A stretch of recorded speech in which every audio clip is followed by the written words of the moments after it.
right, let's talk through proper posture and proper lifting form.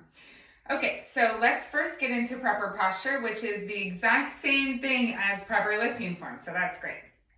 So your feet, where you would typically jump from, that's where you want your stance, and this is also your deadlift stance, okay? So where you naturally jump from. So again, right now we're getting into proper posture. So knees are just very softly bent. For your hips, if your torso was cut off, pretend like your hips is a bowl of soup. So if you tilt your hips forward, you're pouring the bowl of soup out the front. And if you're tucking your tail underneath, right? Tucking your tail, you're pouring the bowl of soup out the back. Okay, so we want to find a nice neutral position, but many of you, the natural position you think of is actually tucked. So make sure you're not tucked. I would recommend just a slight anterior tilt forward, just ever so slightly. Okay.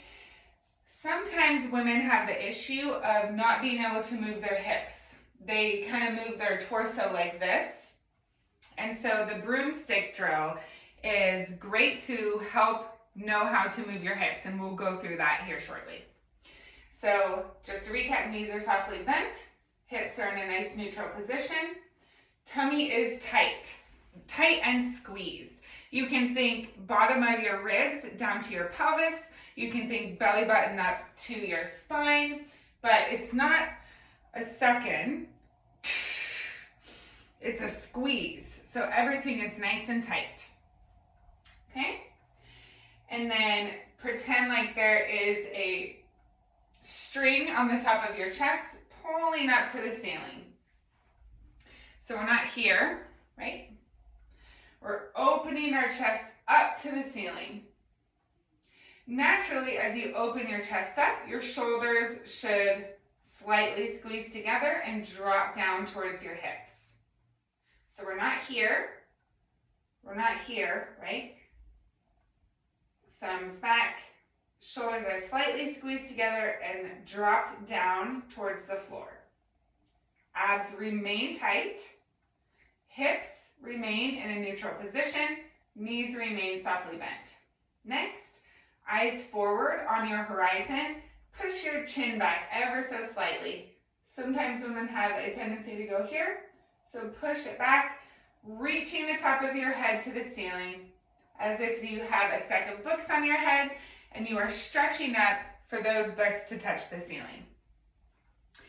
Now for some of you, it may feel like this. Totally normal, because we're used to kind of just having everything relaxed, right? And just kind of walking like this. I see women standing like this all the time. So instead, lift everything up towards the sky, lift it back and down. Head up. This is proper posture, and this is proper lifting technique. So let's go through a few different movements here. So when you pick up weight, be in proper posture. Don't just lift it like this. Okay? We want to open the chest, stomach tight, hips in a neutral position, so not tucked, right? Tilt your pelvis, shoulders back and down, squeeze your glutes, and stand. Okay? Now, let's go through a few different movement patterns. Again, these movement patterns carry over into every single exercise. Every single exercise. So proper form for one exercise is going to be the exact same form for every other exercise, which is great. Obviously, the movements are different, right? But the foundational form is the same, which is amazing because you only have to learn one form, right? And it is proper posture. If you are in proper posture in every lift, you're in proper form, which is beautiful. So I'll give you an example. So let's say we're doing a shoulder press, okay? So get in proper posture first. Knees are softly bent, hips are your pelvis is in a neutral position, abs are tight, chest is lifted, shoulder blades are backing down. Head is reaching up to the sky. So we're not lifting like this. We're lifting like this, okay? Bring the dumbbells up. Everything stays tight. Abs stay tight. Glutes are on. Knees are softly bent, which is engaging your quads. Chest is open. Then you're pressing. If there's movement in your torso, you've lost form. That means your abs weren't tight, right? Your abs aren't engaged. Every single exercise is an ab exercise, which is why we don't have to do a lot of ab isolation exercises, because every single exercise is strengthening your abs, growing your ab muscles. So when you get the fat off, those beautiful abs reveal themselves. Okay, so perfect, proper posture the entire time. If you're breaking posture with your abs like this, your weight is too heavy. Drop the weight and get a weight that you can have 100% proper posture in the entire exercise.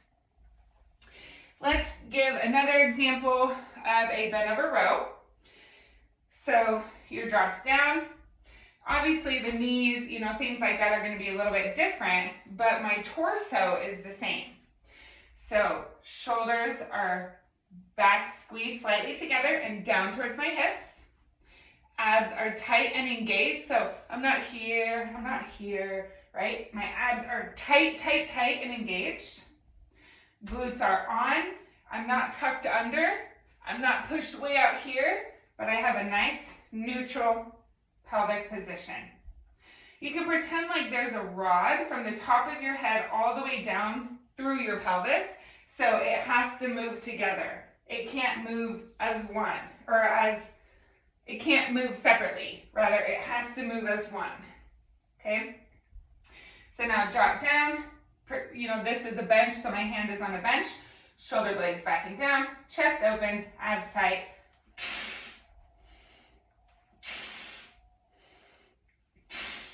Okay, we're not here, right? We're not here.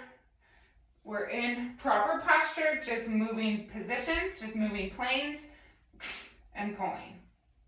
Okay, let me know if you have questions there.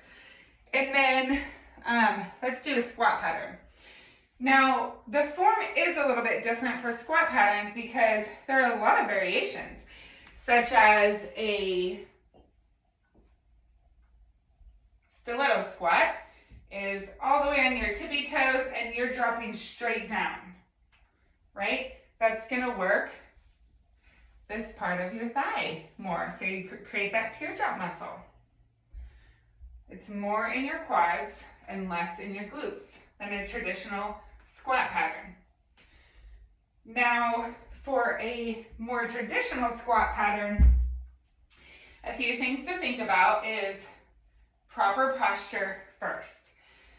Chest is open and high, shoulders are back and down, abs are tight, hips are in a neutral position, knees are softly bent. Everyone's squat pattern will look a little bit different based on their bone structure, okay? And that's okay. So we'll find what works best for each individual woman. So I like to think karate chop at your hips and reach back for a chair. Reach back for a chair. So you're not just going straight down. Look at my heels. You're not just going straight down in a typical squat pattern. Karate chop to throw your hips back. Reach for a chair as your chest stays high and find your position.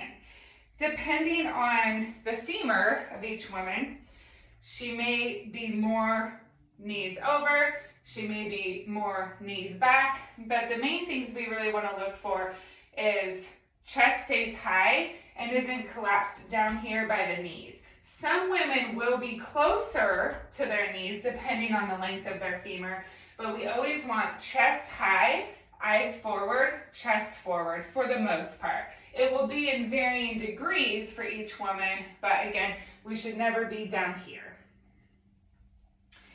Karate chop back, reach back, chest up. Okay. Now for the deadlift and the RDL. Let's first go through the broomstick drill for a hip hinge. This is specifically for a hip hinge, not for a squat. just for a hip hinge. Let's go through the broomstick drill or dowel drill. So put it behind you and you'll have 3 points of contact. The back of your head, between your shoulder blades, and the top of your hips. Your bottom hand is palm facing away from you at the small of your back. And your top hand is at your neck, palm facing in. Okay, so 3 points of contact with 2 grips. Then drop down to your hip hinge and you should keep all 3 points of contact. If one breaks, like here, that means that you're tucking your tail, right? You're going like this, basically.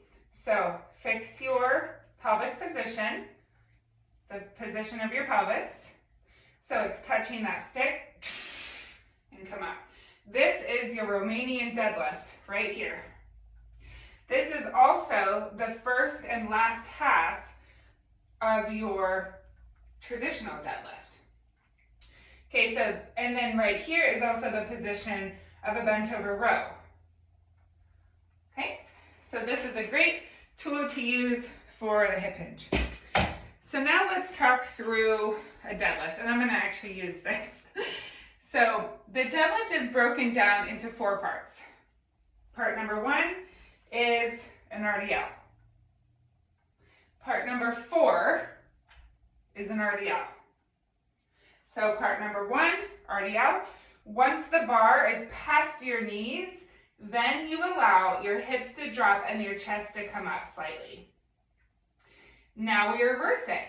Hips back up to get bar above your knees and in the bottom position of an RDL, and then RDL it up.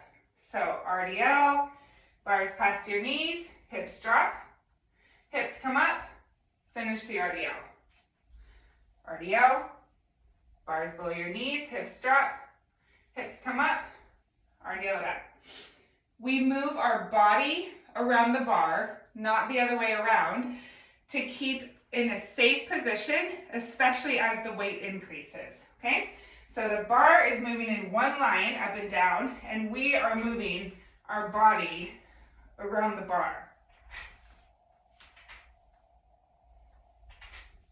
Okay, so feel the stretch in your hamstrings. Stretch in your hamstrings. Contract your hamstrings. Contract your glutes. Squeeze, squeeze, squeeze, squeeze, squeeze to come up. Abs stay tight. Chest stays open. Beautiful. Now let's walk through the hip thrust movement pattern. So everything is the same in proper posture from your hips to your head. Everything is one stable unit, like a metal rod is stuck from the top of your head through your hips. The bench is about the bottom of your sports bra. So if you have a bar, you roll the bar over your hips, bring your feet up, and then lift yourself on the bench, push back, and then move wherever is most comfortable. Okay, now upper body is one unit. So as hips drop, so does chest. As hips raise, I'm hitting the wall, so does chest. Looking forward is okay in the hip thrust, okay? It's called a scoop method, and research has shown that there's most glute engagement during this positioning, which is why we do it. Every other lift will be a more neutral spine instead of like this. I apologize, I'm a little limited by my wall here. So hips come down, hips drop all the way to the ceiling. Hips come all the way down, all the way to the ceiling. A cast glute bridge is half rep, more glute engagement, less hamstring engagement. But a full rep is going to be all the way down, all the way up, all the way down, all the way up. Don't let your abs go when you drop your hips, right? Don't let that crease happen in your back. Squeeze nice and tight. Everything moves together, keeping all the work in your glutes. Okay, great. Let's work through a few more movement patterns. So a seated row, a lat pull down, anything like that. We're going to be in proper posture, seated, right? Low back's not like this, hips aren't scooping under, so chest is high, abs are tight, torso is fully engaged, shoulders backing down. You can lean back a 30 to a 45-degree angle and then pull. For a seated row, you pull to about your belly button. Unless it's wide, it might be bottom of ribs. A lat pull down, supinated or pronated, you pull to the bottom of your chin, just as if you're doing a pull-up or a chin-up. Don't pull down to your nipple line or your sports bra. You want to pull to the bottom of your chin. Okay? And then for chest press, for actually any pressing, of course, abs tight in everything. Remember, every exercise is an ab exercise. For pressing movements, as much as able, you want your knuckles, your wrist, and your elbow stacked one on top of the other to support your joint. So not lifting like this, right? Not lifting like this. So in a chest press, we're lifting here, right? So about 30 to 45 degrees down. So 30 to 45 degrees down. And then elbow, wrist, and knuckles are all in one line. So you're pressing in one line right above the nipple line. Okay? Shoulders stay down. They're not elevated. Shoulders stay down. This is the same with a shoulder press, every pressing. Now for chest fly, lateral raise, any cable movement, the movement is happening at the shoulder joint, not the elbow joint. So you want to avoid any movement in the elbow during the set, okay? So a chest fly looks like this, right? Like this, and like this, okay? Not like this. You see how now my elbows are moving? That's now taking it out of the chest. If your elbow's moving, it's now taking it out of the chest and putting a lot more in your triceps, but that's not the aim of the exercise. It's for your chest. So make sure those movements, any cable, it's just happening at your shoulder joint. Your elbow is slightly bent, but it is strong. It is not moving. It is all one unit, and no matter what you do with it, it's not moving. It's not breaking at the elbow. Beautiful. Let's talk about lunge patterns. There are a lot of variations. I'm just giving you the foundational movement. For most lunges in the program, it will be close to a 90-90. See how I'm a little bit extended? That's totally okay. Find what works best for each individual person, but for the most part, we're doing 90-90. If there are times of programming way forward, it will be clear and it will be a different movement pattern. But for now, we're just gonna focus on 90-90 lunges, or close to. My dumbbells are in the way right here. Beautiful. I think that's the bulk of lifting patterns. Let me know what questions you have. If there's anything I didn't cover that you're curious about, let me know. Actually, 2 more. Bicep curl, right shoulder blades back and down. Elbows are tight to the side, and you're lifting here. You're not swinging. Your shoulders aren't lifted up, and you're just growing a huge neck. So just keep perfect prepper posture, and then do your bicep curls.